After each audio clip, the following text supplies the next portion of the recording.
Alright, so this lesson is going to go over pretty much everything you're going to see on tomorrow's algebra unit assessment. So what I would like for you to do is each slide or each practice problems you see, you should pause the video, try the problems on your own, and then see if your work matches mine. So at this time, go ahead and pause this, try these two on your own. Once you have your answers, go ahead and pause it, and then hopefully ours match. Alright, hopefully you pause the video, try these on your own. Remember, whenever something is separated by a plus sign or minus sign from the parentheses, go ahead and drop it down. So the first step, I'm going to drop down this minus 3a minus 2b.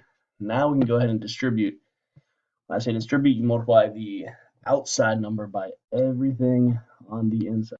So over under. So 4 times 2a is 8a. Go over under. 4 times 6b is 24b.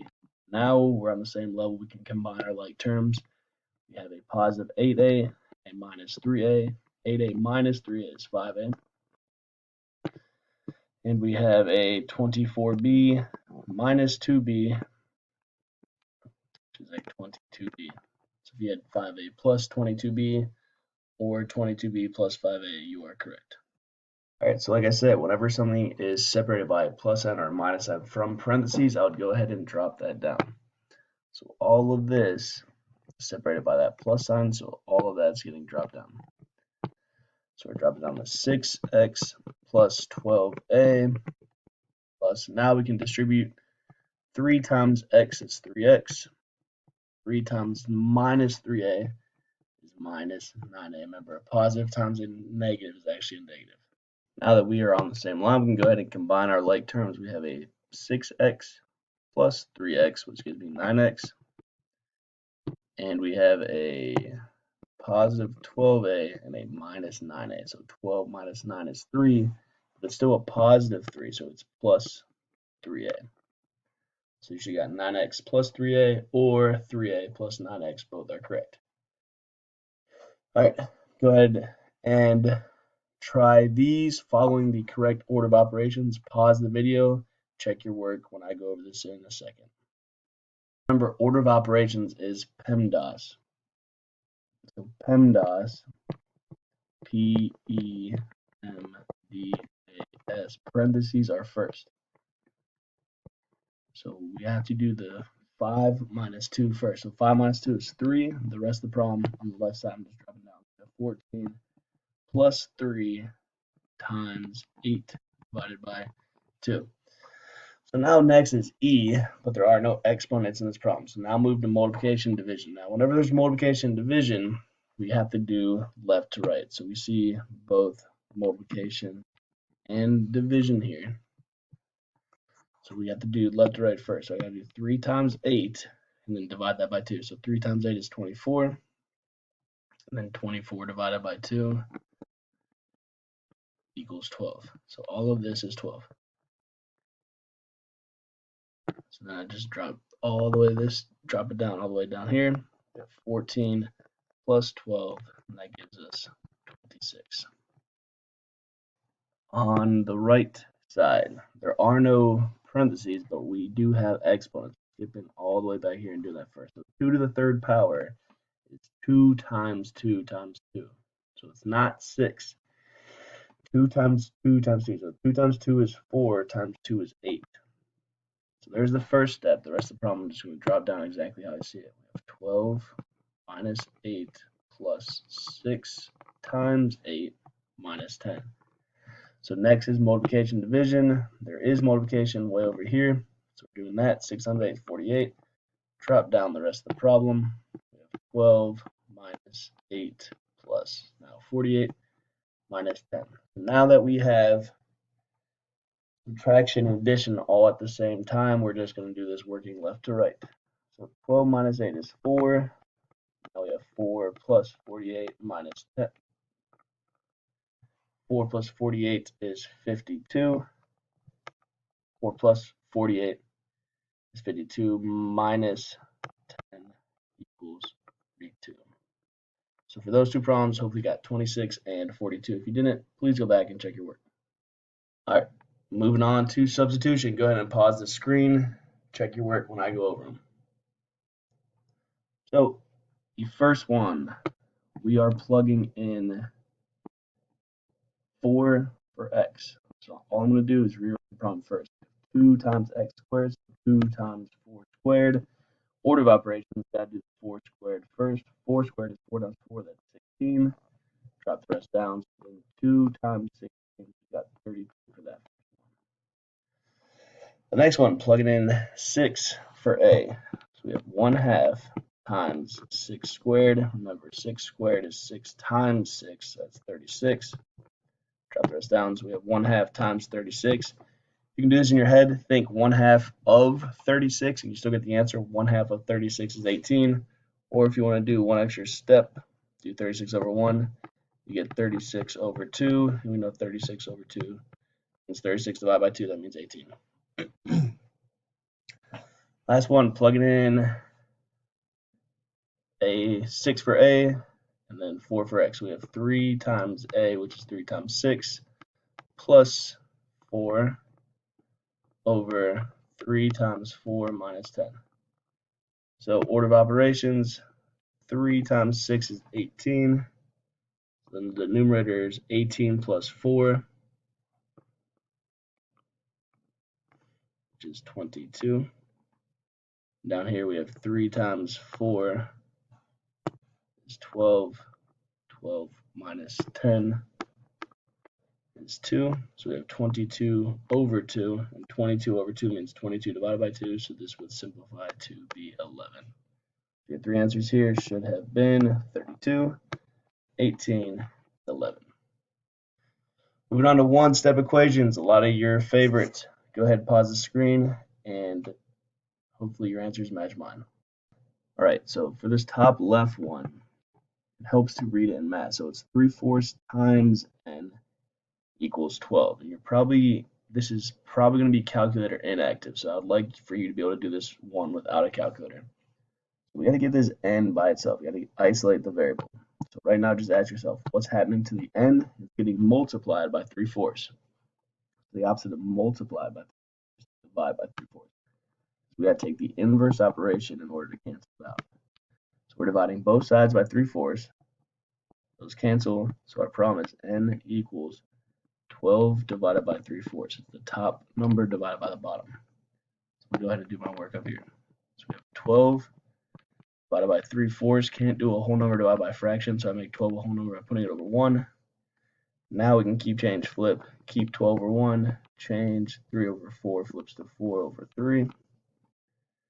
And 12 times 4 is 48.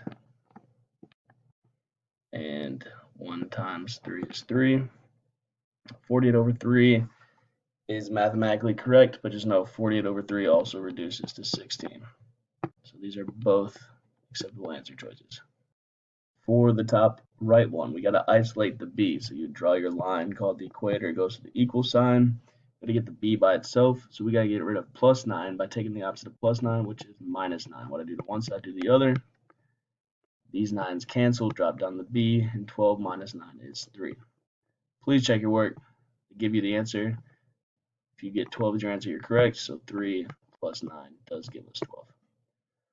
Bottom left, the c is getting subtracted by 1.25, so we got to take the inverse. Opposite of minus 1.25 is to add 1.25. I do one side, do the other. These cancel. Drop down our variable equals. Add this up. We get 9.1 or 9.10. Both correct. Last but not least, you're going to see this a few times on the test. Right now, the variable is getting divided by 4. So do not put 4 here. You know, 4 over 4 means 4 divided by 4. That'd be 1. This is saying what divided by 4 is 16. We got to take the opposite of divide by 4, which is times 4. When I do to one side, do the other. Whenever you multiply a fraction by a denominator, the denominator disappears. We have our numerator equals 16 times 4 gives us 64. Please go back and check your work. If you do 64 over 4, aka 64 divided by 4, you do in fact get 16. Alright, you're also going to have to translate algebraic expressions. So they're going to give you sentences and you have to make these into math sentences. So we got to find keywords. So pause the video, try these on your own. So in the first one, remember, less than, we're going to be taken away. So whenever you see less than, it's basically getting rearranged. Whatever is in front of the less than is getting taken away. So like, think about it. 20 less than 30 is 10 because you did minus 20. 30 minus 20 is 10. So 20 less than whatever else, we're taking away 20. What are we taking away 20 from? We're taking away from twice a number. Remember, twice means we're multiplying by 2. So pick a variable, it's called x. So it would be 2x minus 20 would be that first one. The second one is also subtraction because we're using the word difference. But remember, with difference, it actually goes in order. So whatever number or whatever you see first is what's getting taken away from. The difference of 8 and 1/3 of a number, because 8 was first. 8 and just tells what else is being subtracted. So the difference of 8 and 1/3 of a number is 8 minus 1/3, and keyword of means time. So 1/3 of a number means 1/3 times the number, so 1/3 n. Lastly, the keyword being sum, that means we're going to be adding something. They usually go in order. So the sum means we are adding a number tripled, so kind of like doubled, but instead of multiplying by 2, tripled means we're going to be multiplying it by 3. We don't know what this number is, so pick any variable you want. I'll use n. So a number tripled is 3 times n, okay, 3n, and 5, and it's plus 5 since the word sum. All right, remember, inequalities, we're going to have to write these mathematical sentences using less than, greater than, less than or equal to, or greater than or equal to. So go ahead and pause it and try these on your own. So on the first one, it says Mike can bring no more than 3 snacks on the bus. So that means he can bring 3, but he can't bring 4. So he can bring 3, 2, 1, or 0. So he can bring 3 or less. So that is going to be less than or equal to 3. And for a variable, since it's Mike, I'll just use m. So m is less than or equal to 3. So no more indicates that it's less than or equal to.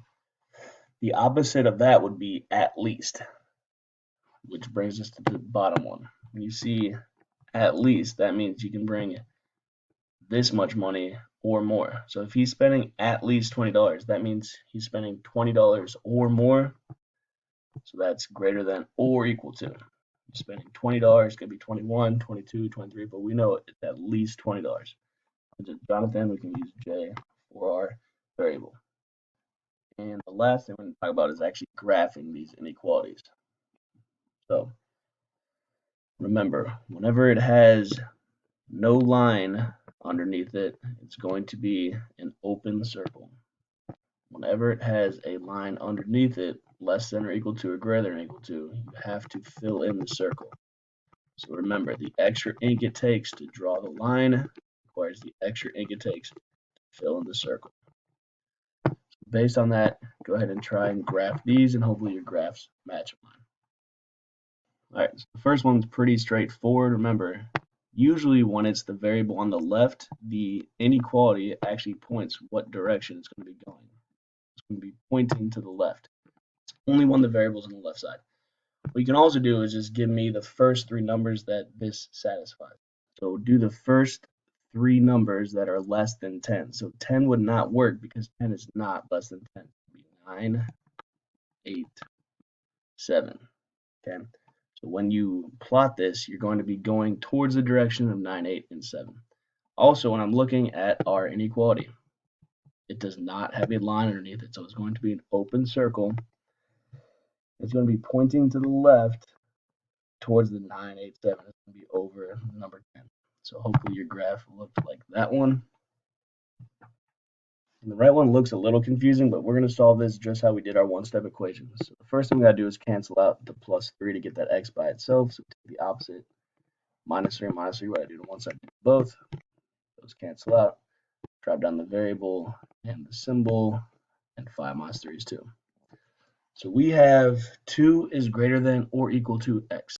So this one helps to plug in the numbers, okay? So since there's a line underneath it, we know that 2 is included. But it says 2 is greater or equal to these numbers. So if you plug in 3 for this x, 2 is not greater than 3, so that's going in the wrong direction. So 2 is greater than or equal to 2, 2 is greater than or equal to 1, 0, so on and so forth. So remember, whenever the variable's on the right, if you rearrange it, this could also be written as x is less than or equal to 2. Notice that the inequality symbol is pointing towards the x in both instances. Now when you graph this, you know the circle is going to be filled because the line underneath the inequality symbol, you know it's going to be over the number 2, but we have to graph it towards the 1, 0 off to the left, so it's actually going to be pointing to the left. Other than that, hopefully all of your problems matched. If they didn't, follow through the study guide. Each slide of the blend space will help you work through today's assignment in Canvas.